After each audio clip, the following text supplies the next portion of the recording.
A lot of this isn't going to make sense to you, and I'm sorry about that. I'm just going to start at the beginning, with the house.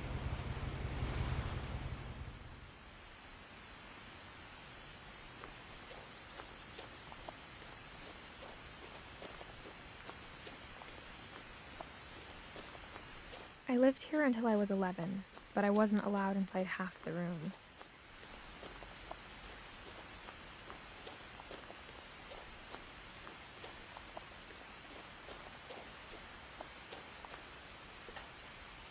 Inside the mailbox were bills from 7 years ago, marked urgent, open immediately. I hadn't been back since my brother Lewis's funeral.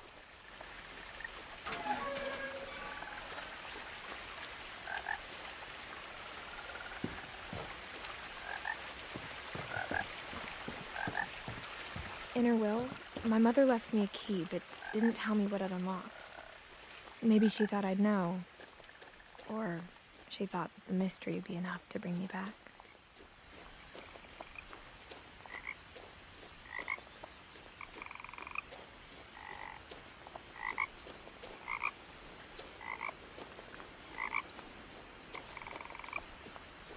The truth is, even after I inherited the house, I never thought I'd come back to it. But now I had questions about my family that only the house knew the answers to.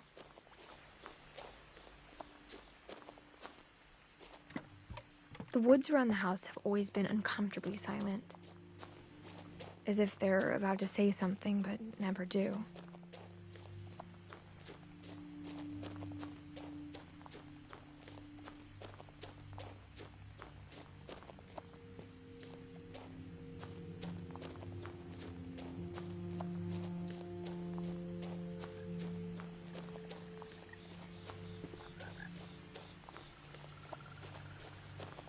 The house was exactly like I remembered it, the way I'd been dreaming about it.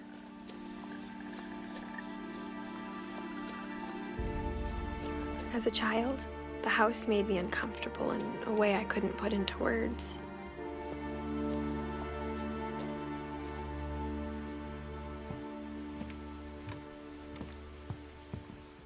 Now, as a 17-year-old, I knew exactly what those words were.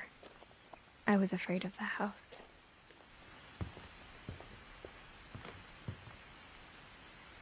I hoped the key might unlock the front door. It didn't. Looking in, I felt like the house itself had been waiting for me.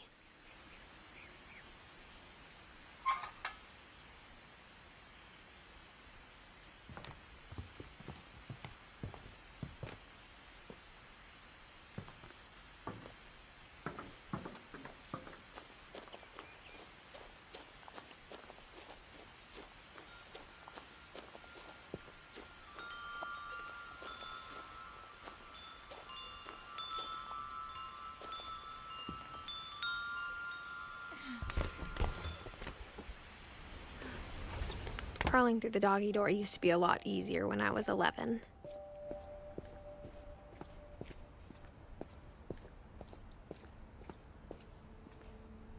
The power had been turned off the night we left. For the first time in years, I felt like I was home.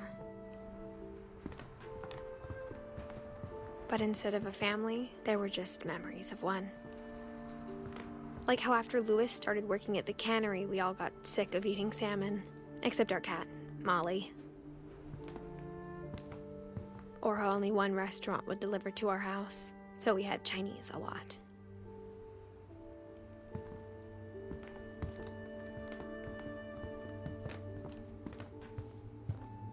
The table was still a wreck from the night we left.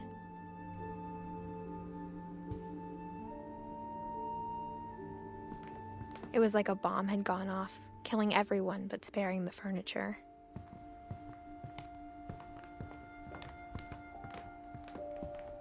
My mom was the only one of us who could imagine Great-Grandma Edie living in a nursing home. Nothing in the house looked abnormal. There was just too much of it, like a smile with too many teeth. Even the fireplace had a story. Edie told me the bricks came from the original house, after it sank.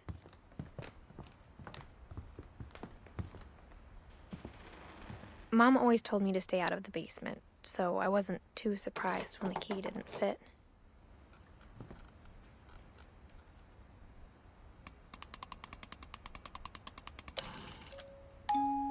Great-Grandpa Sven built a music box for Barbara, along with the rest of the house.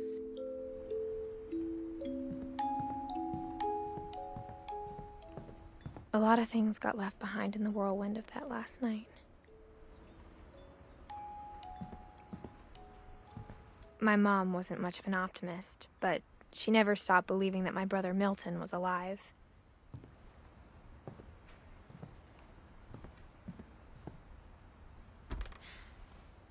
Edie told me once that every Finch who ever lived is buried somewhere in the library.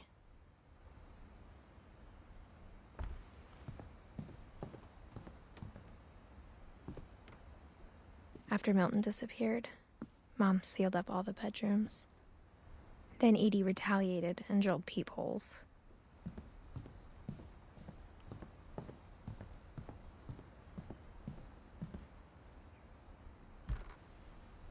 My Grandpa Sam spent 7 years sharing a room with his dead brother, Calvin.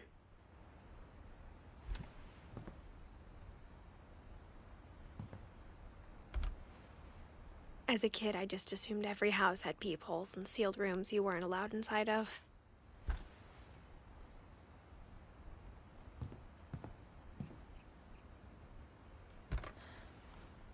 The last time I was in Edith Sr.'s room, I was 10 and she was painting my portrait.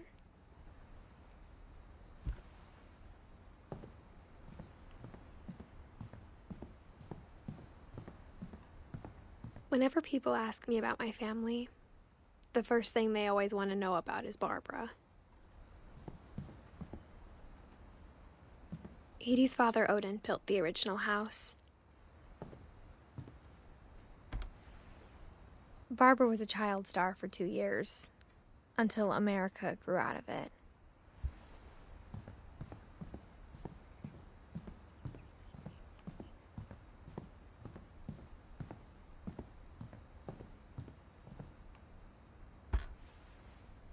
Molly always seemed like a girl I could imagine being friends with, if she hadn't died in 1947.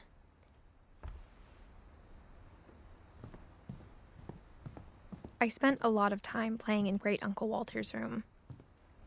I think my mom sometimes regretted not sealing it up.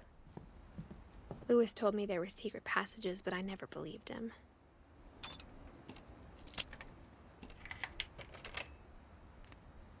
Turns out, my mom was really good at keeping secrets. Now it was time to find out what my mom had been afraid of. From the paintings on the wall, it was clear my brother Milton had been here before me.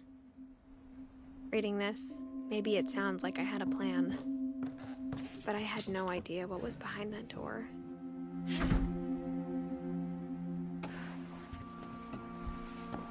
Just like I had no idea where all this was gonna lead. I grew up looking at Molly's room through the peephole. Being inside for the first time, I felt like I'd stepped behind a painting. Molly's gerbil had a tiny bedroom with its own even tinier gerbil cage.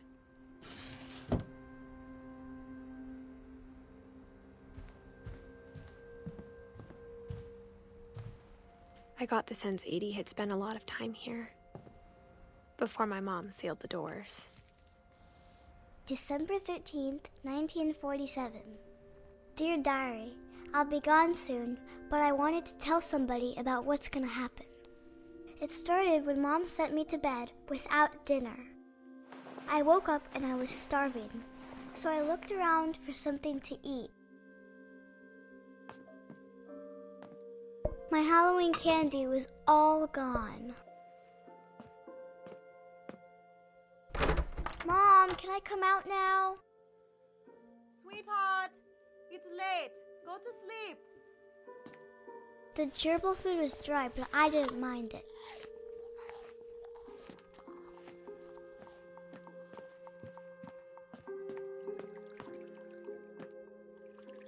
I thought about eating Christopher, but I held back.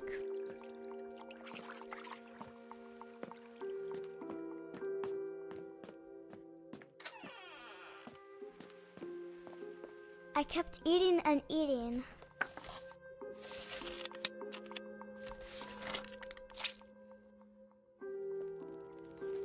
I ate a lot of things that night.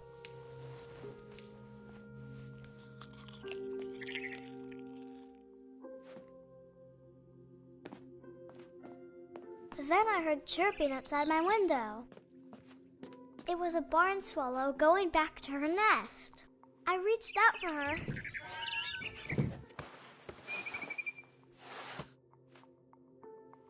And suddenly, I was a cat.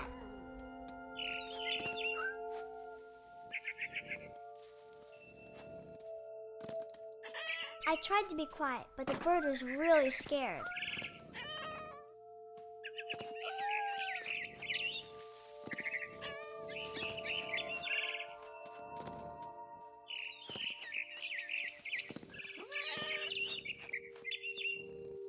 I jumped and I almost got her.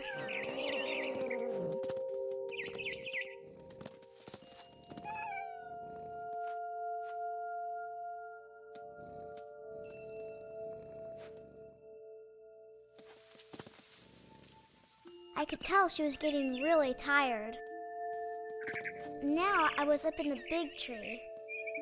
I promised Dad I wouldn't climb it anymore. All I cared about was eating that mama bird. I gobbled her up. And suddenly, I was an owl. First, all I heard was the wind. Then I heard little teeth nibbling in the grass.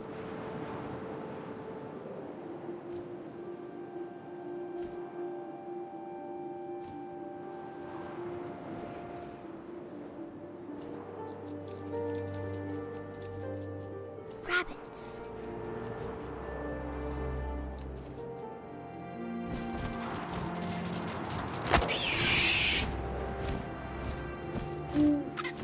I imagined his face looking up and seeing mine through my talons. I swallowed him up, and I didn't chew one bit. Then I flew off to find something bigger.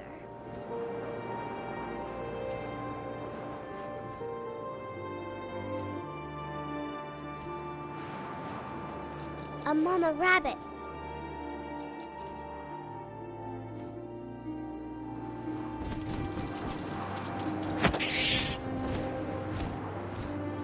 She was almost too big to carry. I started choking, but I couldn't stop eating. And suddenly, I was a shark.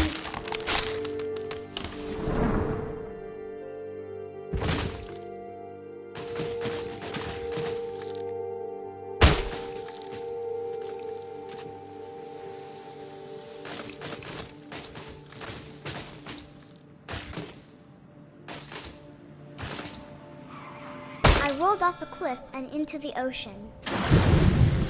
Now, I was hungrier than ever.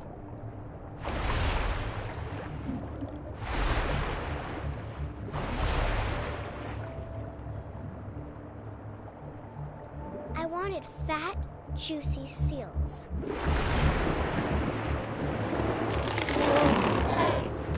I tore off her flipper, and it tasted really good.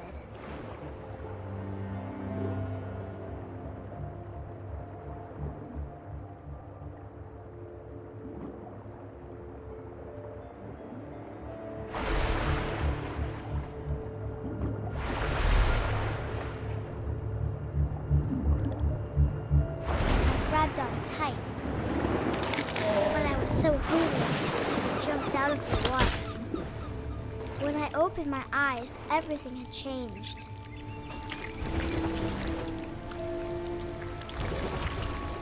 now I was a monster, and I smelled people everywhere.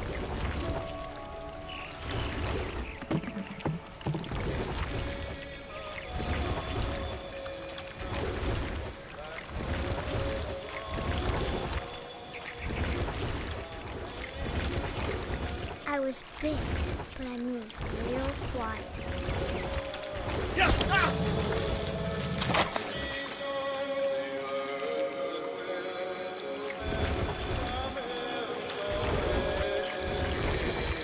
I wanted to stop, but also I didn't.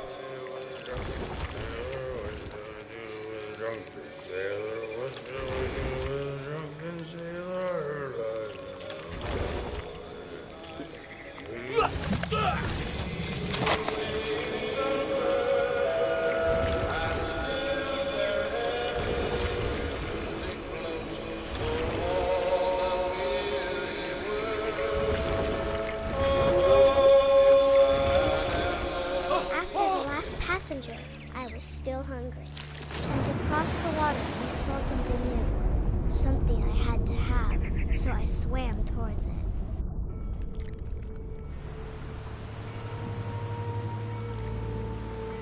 I slithered onto the sand, and the good smell went into an old pipe.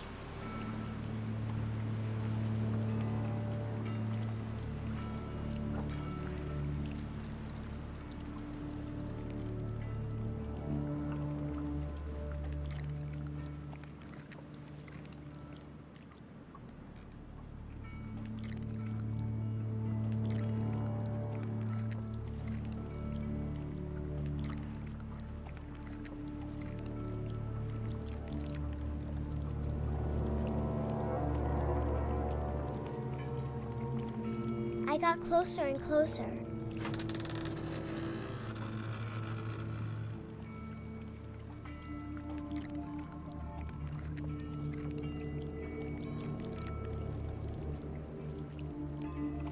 All my stomach started growling. And suddenly, I was me again. I held my breath for a long time, but I couldn't hear anything. I think it's waiting for me to fall asleep. But it's not going to wait much longer. It needs to feed, and we both know I will be delicious.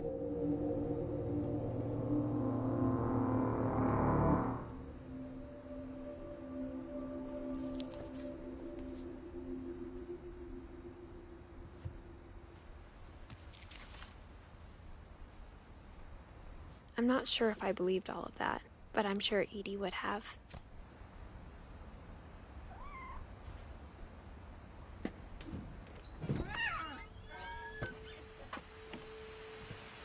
This will be obvious later, but my mom never told me any of these stories. Edie would have, but Mom didn't like bringing up the past.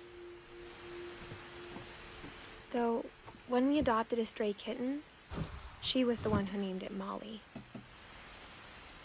I spent a lot of time in Great-Grandma Edie's room. Louis died a week before we left, but Edie had already started to memorialize him. Her room was like a museum. For 500 years, the Finches have been famous throughout Norway for their fortune and misfortune. Odin Finch buries the latest victims of the family curse, his wife Ingeborg and their newborn son, Johan. On January 7th, 1937, he set sail with his family and his house, hoping to leave the curse behind. But 40-foot waves off the coast of Washington send the house and Odin to the bottom of the sea. Odin's daughter Edie, with husband Sven and baby Molly, step ashore on their new home, Orcas Island. Odin Finch is the first to be buried in the new family cemetery.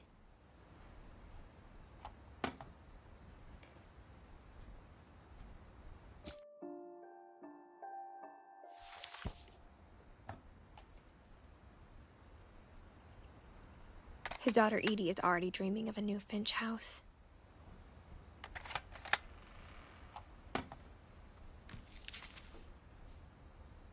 Whatever's wrong with this family, it goes back a long ways.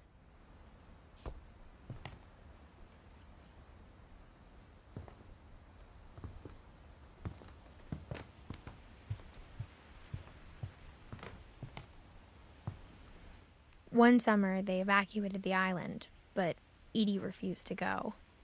For a few weeks, she was a celebrity. I hadn't thought of myself as Edith Jr. for a long, long time. Edie gave a big interview about a mole man living under the Finch house. My mom was furious.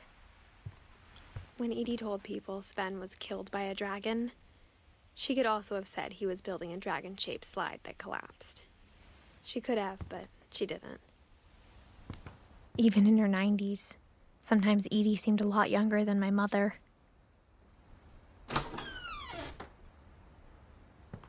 The only trace Grandpa Sam's first wife, Kay, left on the house was the pink bathroom. It was a pretty big trace.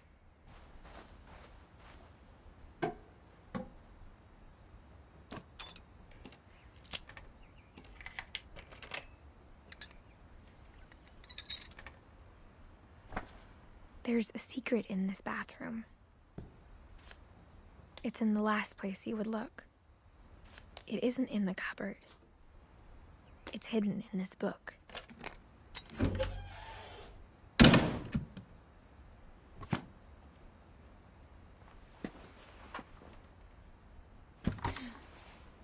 Sven gave Sam an old camera he'd refurbished. He never put it down.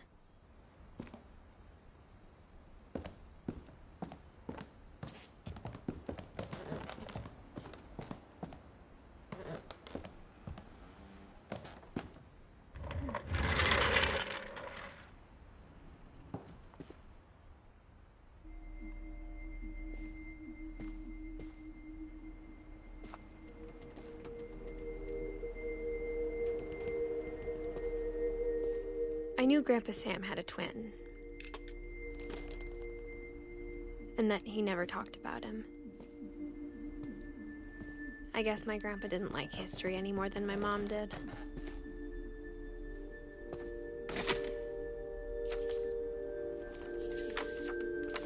How I Want to Remember My Brother by Sam Finch.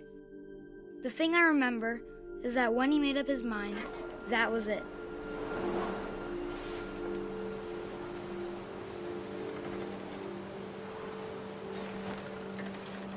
My brother said he'd die before he ate another mushroom, and he did.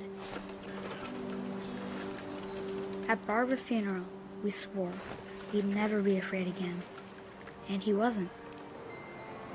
I think Calvin always wanted to fly. Sam! Calvin! Dinner's ready! Coming! But that day, he finally made up his mind to do it. I told him going around was impossible. Maybe if I hadn't said that,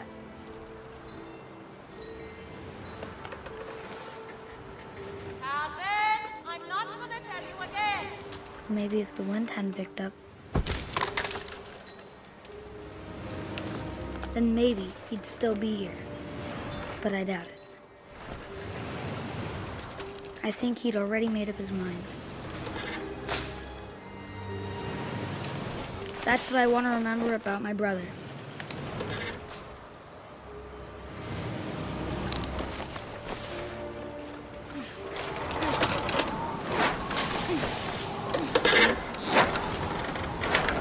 The day he made up his mind to fly.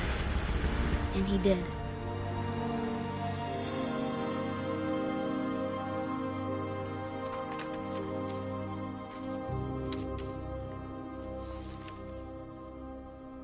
Calvin's story felt strangely familiar. When I was younger, I remember trying to do the exact same thing. After the funeral, Edie roped off Calvin's half of the room. Mom said Grandpa Sam enlisted at 18 and never set foot in the room again.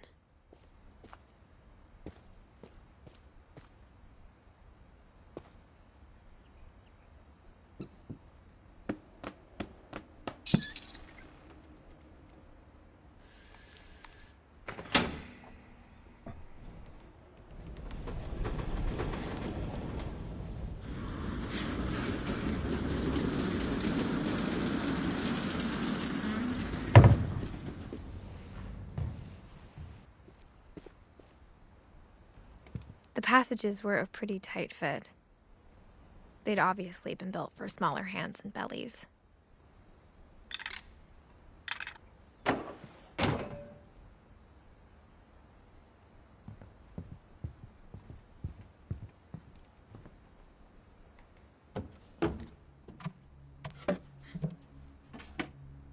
Growing up, I always thought of Barbara as a child star.